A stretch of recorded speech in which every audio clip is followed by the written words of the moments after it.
Welcome to this week's Local Matters. I'm Elizabeth. Let's get started. Last month, we featured an interview with Melissa Kenny of the Plymouth Bay Cultural District and Jennifer Bernard of Plymouth Harbor Knits about Yarn Pop, a garden-inspired public art display to be launched in Plymouth, with your help. And did you?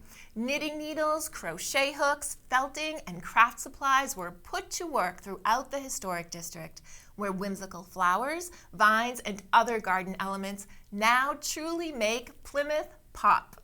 Now that the art is installed, we checked in with Melissa, who said, "We are thrilled with the displays, with contributions from all ages and abilities, from elementary school students from Cold Spring and Indian Brook to seniors from the Center for Active Living and all age groups in between. Each is different and unique and a true community project." To make it easy for you to see these displays in person, there is a location map available. Visit PlymouthBayCulture.org to download a map or pick up a hard copy at Plymouth Harbor Knits, Plymouth Public Library, Fresh Picked in Manomet, or Pilgrim Hall Museum. Artist and printmaker Kat LiBretto is also the owner of Inky Hands Print Studio and Gallery, located right here in downtown Plymouth. Kat visited with Julie via Zoom to talk about the local arts community, the studio, and First Fridays. Kat LiBretto, it is so nice to have you here today. Thank you. I want to jump right into some questions for you. You are a successful global creative presence, and lucky for us, you have ended up here in Plymouth. Can you tell me about the journey and how you ended up here? Sure. Thanks so much for having me.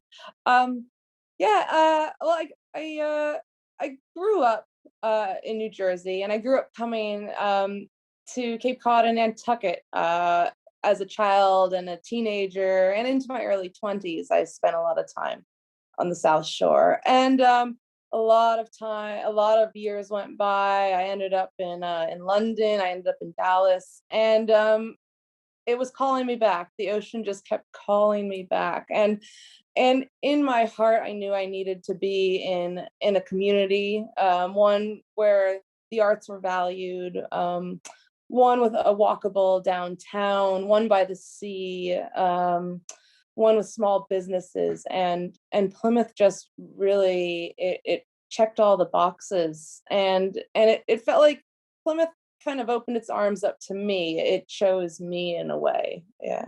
Oh, that's an interesting way to put it. That's really cool. Yeah. Your gallery work is shown all over the world, though. Can you talk a little bit about that? It is, yeah. Incredibly blessed and lucky with that. I went and did my master's out in London, and through that experience, I ended up working for a gallery there, and they really gave me the boost into the art world, and exhibited my prints and took me to art fairs where there were galleries from all over the world that saw my work, and it started getting collected around the world. And then another gallery in Hong Kong saw my work, and they started selling my work out there. So my work has really, it's traveled the world, but it's allowed me to travel as well, and to exhibit everywhere. And I'm sure you're like a sponge and you just take in everything from every place you are at, and it is reflected in your work, which is wonderful. Now let's talk about Inky Hands, which is your studio, and it's not only a place that creates screen printed beautiful pieces of work, but you also teach, and you have other artists there. What have you learned from your students? What have you learned from other artists? Well, what I've learned from my students is that people from all different backgrounds are drawn to screen printing. I've had um, chemists come in and take classes. I've had teachers, English teachers, history teachers. I've had restaurant owners take classes. It just speaks to a lot of people. So what I've learned is how to teach the non-artist who has the creative gene in them, but how do I teach a process to somebody with a completely different background? And it's never been a challenge. It's actually been more the connection between people with two separate backgrounds, two separate minds, right? Our minds work completely different, but we're able to connect over this process. Which is wonderful. Now, you literally do screen printing the old-fashioned way, correct? Correct. There's nothing automated in the studio. Right, so it's all with your hands and your eye and your mind, and do you often end up with something different than what you imagined? Yeah, the everything's done by hand, so including color mixing, and there's interaction with color and paper. It'll dry differently than what you've mixed. So you have to plan everything out, plan the errors to happen, but that comes with experience. So what I find is with newbies is to just embrace the process and embrace these are all ways of learning. It does still happen to me, even 15 years now, working in silkscreen. I won't factor in the way the paper is going to expand with the amount of color that's being put down on paper. So I have to rework the next layers so they all fit tightly. Yeah, so every job that comes through the door, every student that comes through the door is also a learning experience for me. That's wonderful. Oh, I want to see this process happening. This sounds really cool. Now, you are the organizer of First Fridays Plymouth. Can you talk about what that is and how you came up with the idea? Sure. First Fridays Plymouth is inspired by First Fridays found all around the world in different cities and towns, specifically cities and towns that have a big artist presence or a gallery presence. And I found that Plymouth has that. We have a lot of galleries, we have artist studios, we have shops that feature local artisans, we have restaurants that love to hang exhibitions. And so I was inspired to create First Fridays Plymouth based on what I've experienced in all the cities I've lived in.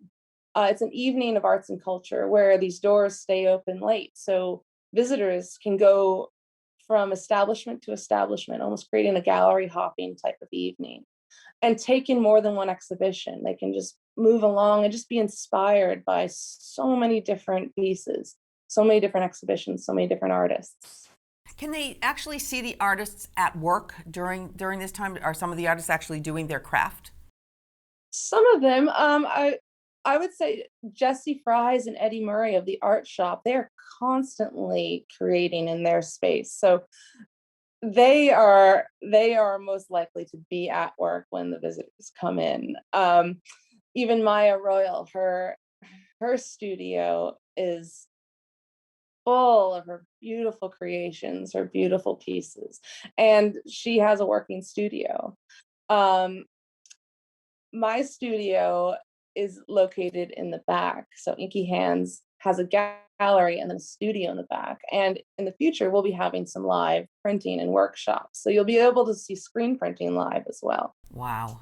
That sounds like a wonderful evening out for not only artistic, but for the restaurants. They get involved too. Have a little cocktail, have a specialty eats to go along with your gallery hop, as you would call it. That's wonderful. The last thing I wanted to ask you is during this past year, which has been really tough on especially the arts and the creative community, what have you done differently? What have you learned? And what silver linings do you take away from this past year? Well, this has been a really tough year. Creatively, as an artist, I found it was incredibly hard to create.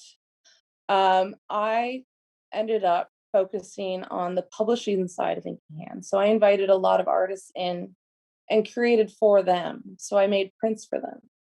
And that helped me creatively. It kept me working. It kept me printing, even though it's not my own work out of myself. It's for other people. And I think what that ended up doing for me is creating a sense of purpose through a year where so much was withdrawn from us, so much contact, and that enabled me to remain in contact with other people. It enabled me to keep creating and keep exhibiting and keep the shop open and full of new artwork.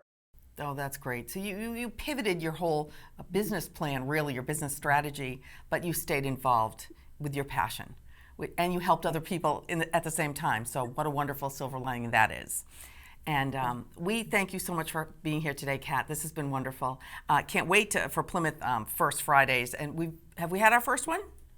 We have. Okay. Yes. So it's going to be every Friday is this till October? So we've got every first Friday until October. Oh, the that's next great. One up will be June. Yeah. That's It's wonderful. a lot of fun. Yeah. Well, everyone will enjoy. Thank you so much for being with us today. Thank you so much for having me.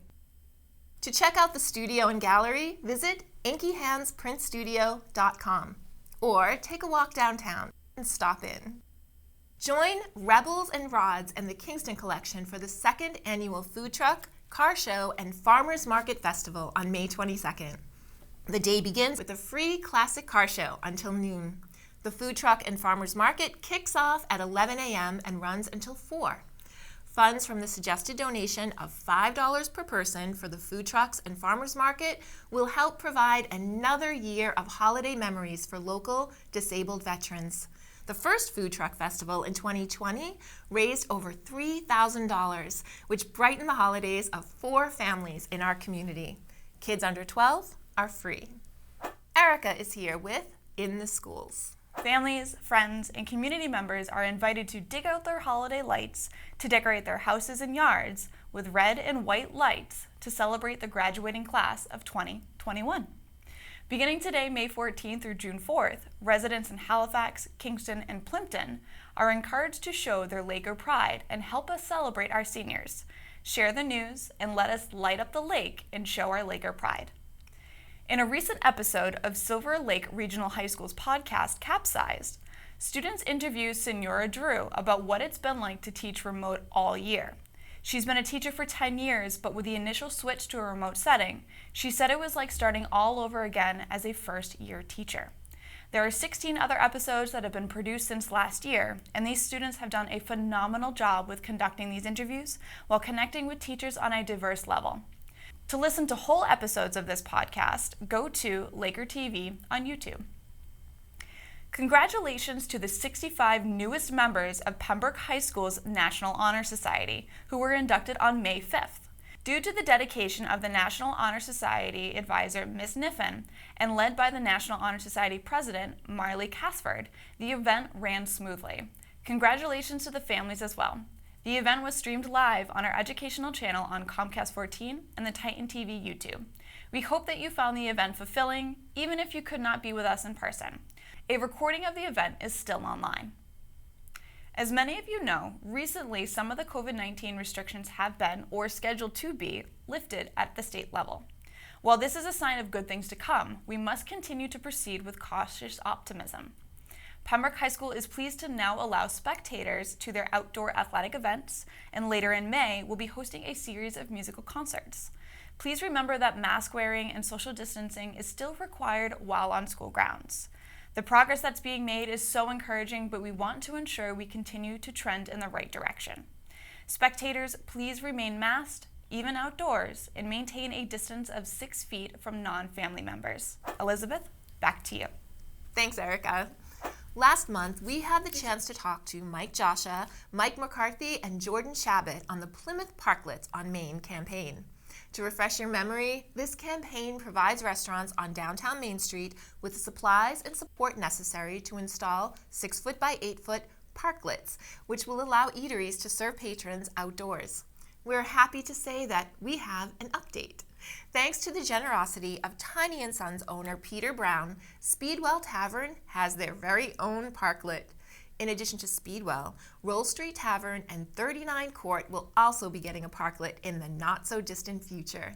Just another example of what happens when a community rallies together during hard times. For more information on how you can support Plymouth Parklets on Main, visit the Plymouth Rocks GoFundMe page. Local sceners Ben and Tom took a drive over to Kingston to talk with Library Director Mike Slauson about what's happening at the library.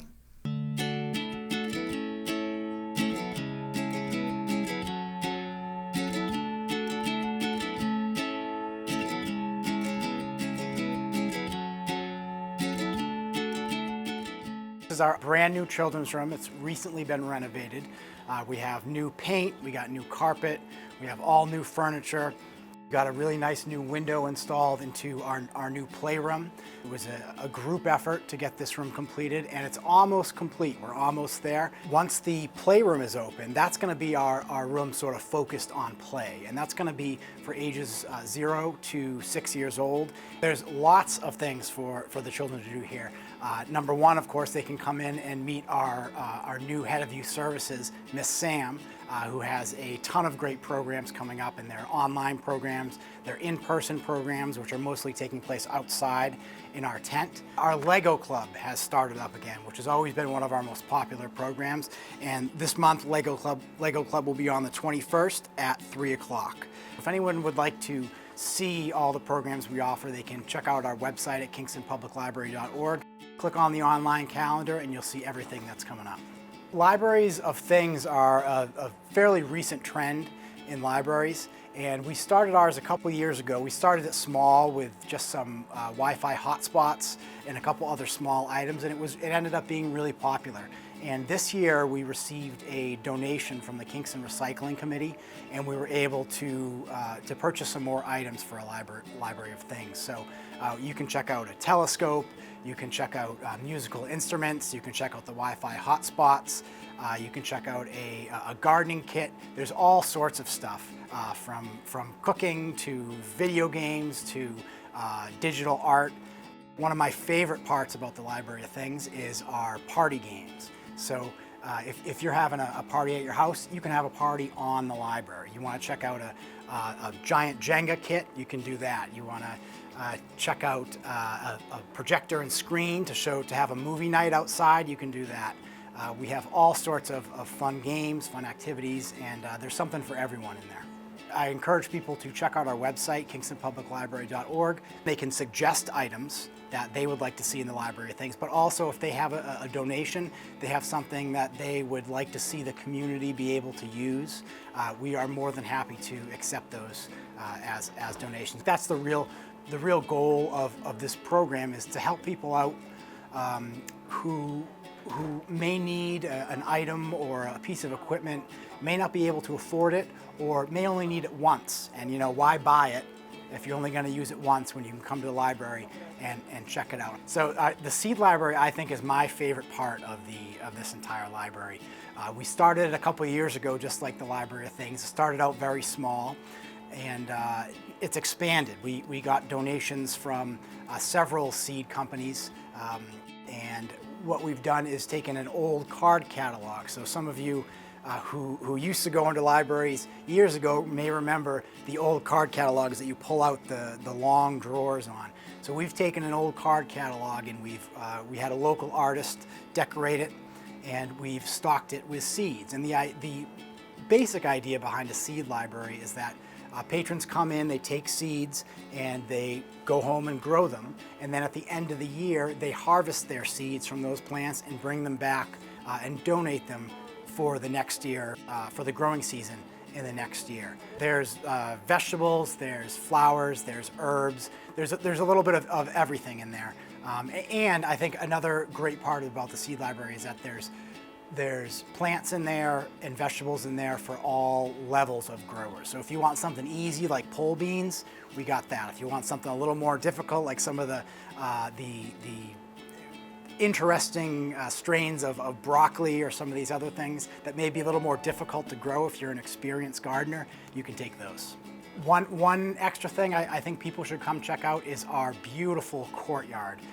The library trustees recently donated some new furniture out there and some new seating, some new cushions, new umbrellas. So it's really looking good out there. Things are just starting to bloom. So I would encourage people to come by, pick up a book or a magazine and enjoy some time in the courtyard. We're open Monday through Friday. Mondays we're open 1 to 7, and Tuesday through Fridays we're open 11 until 4. We have a 15-person limit for the building, but I think that number will go up as things get better. To check out upcoming events and programs, visit kingstonpubliclibrary.org. A ton of marketing dollars are put into promoting new fad diets that purport to make you the pillar of health at the perfect weight for your body, all in an inordinately short amount of time. These plans rarely help you over the long haul, and some can even cause health problems. On May 25th from 6 to 7 p.m., join functional nutritional therapist Carrie Hallahan to learn about the role of stress, blood sugar regulation, and digestion on whole body health. She will also offer tips on improving nutrient density, balancing blood sugar, and optimizing digestion. This is a virtual event. Visit the Plymouth Public Library website to register. Keith is here with an In Focus Snapshot.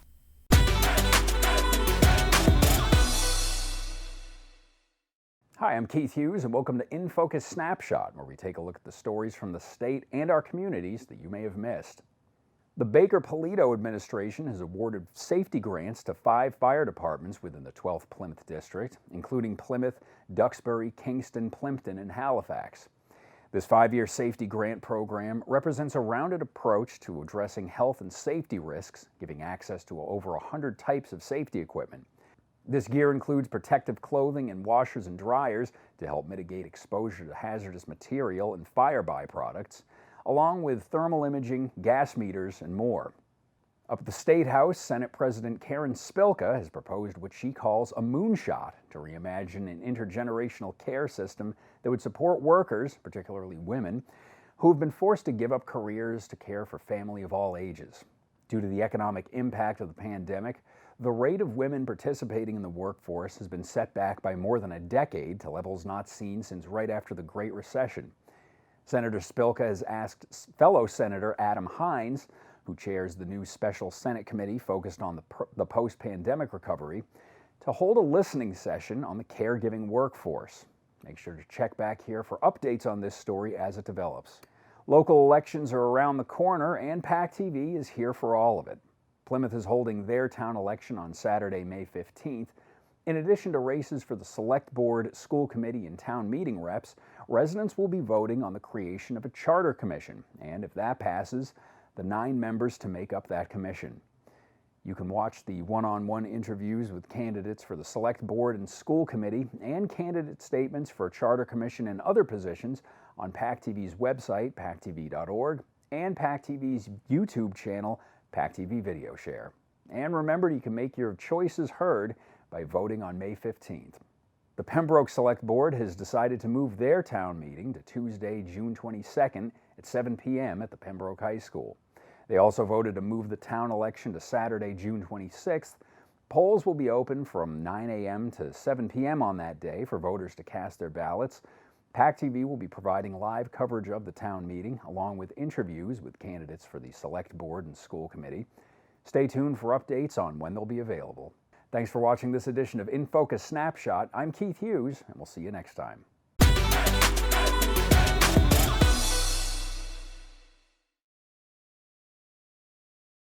Thanks, Keith. Are you ready to get outside and hear some live music? Soul Homestead's beautiful working farm, right up the street in Middleborough, is the site of a night of music, food, and beverage on May 22nd at 4 p.m. Gates open at 4 so you can secure your own socially distanced spot. Jme Redd, a one-man acoustic act that will get you singing along to some familiar favorites, will take the stage at 4:45 p.m. Hey Blondie, a Boston-based Blondie tribute band, will follow at 5:45 with all the attitude and style of the original. Vendors for the evening will be Free Rangers Farm of Plympton and Harbor Lane Brewery of Middleborough. This program is generously sponsored in part by Tiny & Sons Glass of Pembroke and local Cultural Council grants. For tickets and more information, visit the Soul Homestead Facebook page. Next up is singer-songwriter Jme Redd. Hello, Plymouth Access Television. My name is Jme Redd, and thanks for having me on. I do have an album you can check out pretty much anywhere music is available. It's called A Fool's Hope, and here's a song by me called Profound. I hope you enjoy. Thanks. This song is called Profound.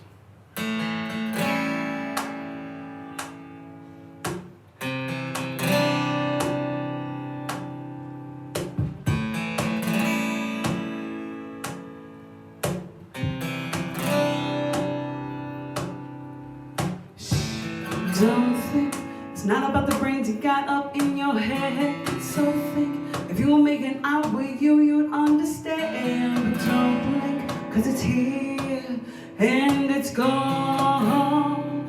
It's here and gone and back around. Come on.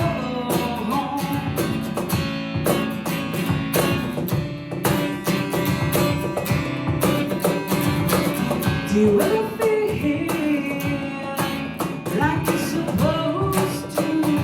Something profound to say.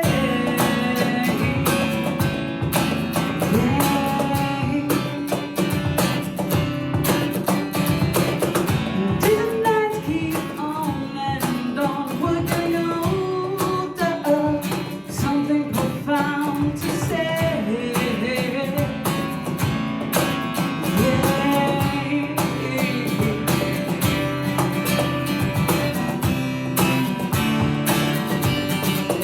From the outside, looking in, will I wonder?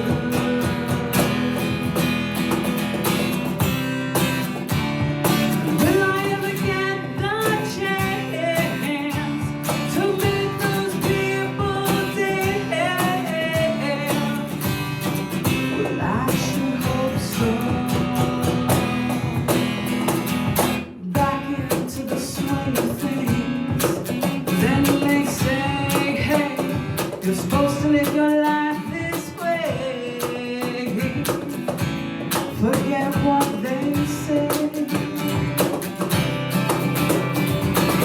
You know, sometimes I wish I was invisible, or wish I was the same. 'Cause sometimes you wanna go, but nobody knows your name.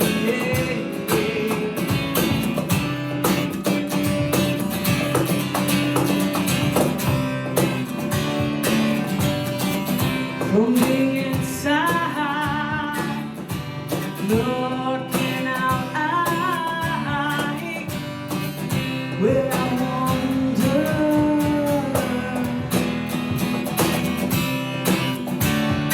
Will I ever get the chance to make those people dance?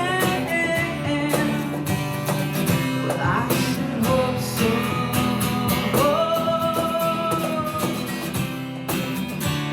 And when we get together, make the world seem better. Well, for now, anyway.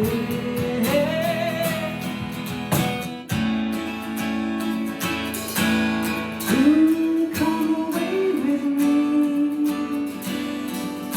to another place.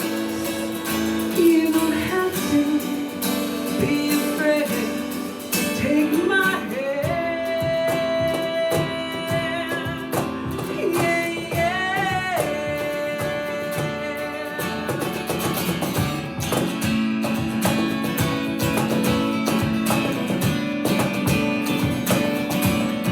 Take my hand. Yeah.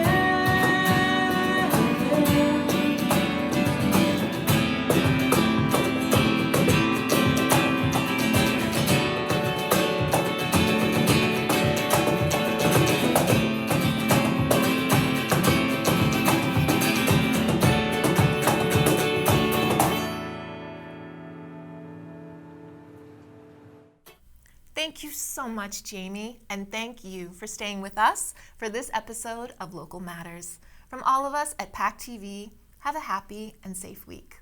We'll see you next time.